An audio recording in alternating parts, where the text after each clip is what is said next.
بسم الله والصلاة والسلام على رسول الله. مرحبا بكم في شيوة فهيمة. اليوم راح ندير لكم أقراص عبارة عن حلوى للمص دي باستي مفيدين بزاف لآلام الحلق والسعال، خاصة في فصل الشتاء.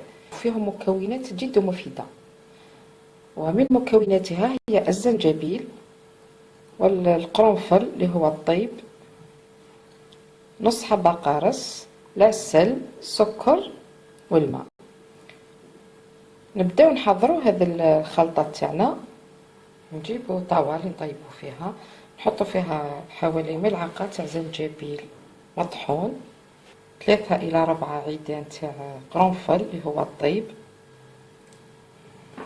كاس السكر، نص كاس ماء، حوالي ملعقه عسل النحل،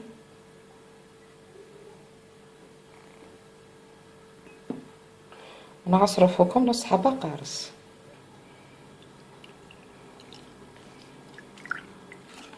نخلطوا هذه المكونات كامل ونديوهم فوق النار حتى يختار لنا الخليط.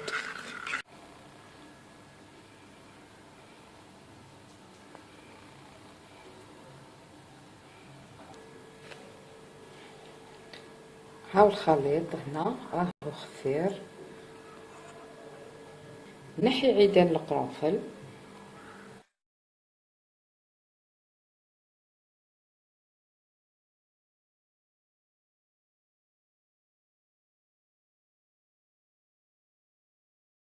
كي يبردو نديرو لهم سكر كلاصي من فوق.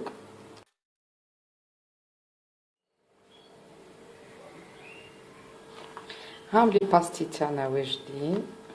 ديريهم في علبة عندها الغطاء، كل ما تحتاجي استعمليهم. نتمنى انك تجربيهم، خاصة في فصل الشتاء تحتاجيهم بزاف. دمتم في رعاية الله وحفظه، والسلام عليكم.